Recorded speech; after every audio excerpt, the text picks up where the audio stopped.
ధన్యతలు చెప్పు.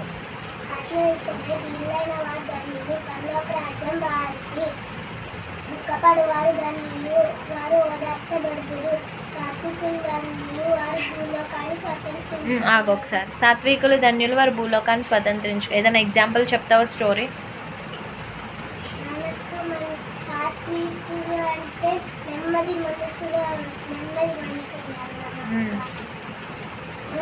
ఎగ్జాంపుల్గా మోషే గారు తీసుకున్నాం. మోషే గారు ఒకప్పుడు చాలా రోషంతో ఉండేవారు, కోపంగా ఉండేవారు. ఎవరైనా ఇస్రాయేల్ ప్రజలతో గొడవ పడితే వారిని అక్కడే చంపేసి వాళ్ళని అక్కడే పాతి పెట్టేసేవారు. దేవుడు అరణ్య మార్గంలో తీసుకెళ్ళిన తర్వాత మోషే గారికి సాత్వికమైన మనసు వచ్చిందన్నమాట. అక్కడ ఏమైపోయాడు? అప్పుడు ఇస్రాయేల్ ప్రజలకి లీడర్షిప్. అరణ్యంలో ఏం మేపాడు? ఆ తర్వాత ఏమొచ్చింది?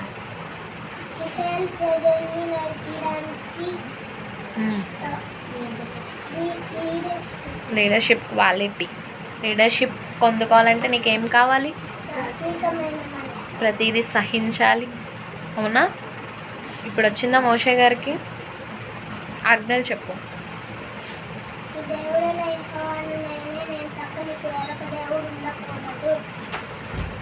ఆకాశం అందే కానీ కింద భూమి అందే కానీ భూమి కింద నీళ్ళందే కానీ ఏ విగ్రహమైనను ఏ రూపమైనను వాటికి పూజింపకూడదు, వాటిని సాగిలి పడకూడదు.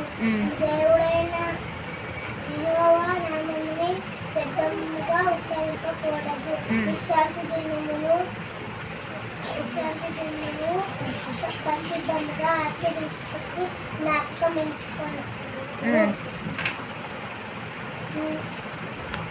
మీ దేవుడు ఇచ్చి దేశంలో మీ తండ్రిని సన్మానించుము. చాలా విశ్రాంతి దినమును పరిశుద్ధంగా ఆచరించుటకు జ్ఞాపకం ఉంచుకొనుము. దాన్ని వివరిస్తావా? చెప్పు.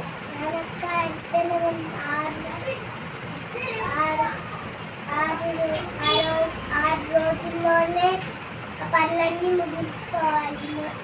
అప్పుడు ఇస్రాయేల్ వాళ్ళకి సాటర్డే ఉండేది చర్చ్. వాళ్ళు ఫ్రైడేనే వాళ్ళకున్న పనులన్నింటినీ ముగించుకునేవాళ్ళు. ఆ రోజు వాళ్ళు ఏం పనులు చేసేవారు కాదు.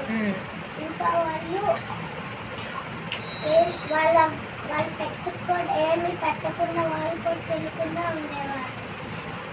ముందు రోజే ఏం చేశారు? అవన్నీ వాటినన్నిటిని ముందు రోజే కంప్లీట్ చేసుకునేవారు. ఎలా రావాలి దేవుని సన్నిధికి? కుటుంబంతో రావాలన్న. కుటుంబంతో వస్తే ఏ ఆశీర్వాదాలు?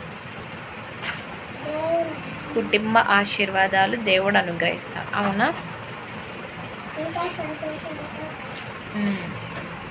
దాని గురించి ఏం చెప్పుకున్నాం? కుటుంబ ఆశీర్వాదాలు ఏదో వాక్యం చెప్పుకున్నాం. దేని నుండి?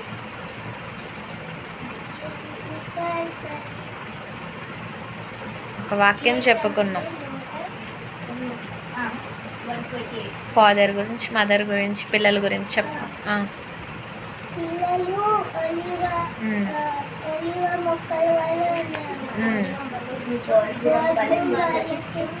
ఒలీవ మొక్కల వలె ఉంటా పిల్లలు.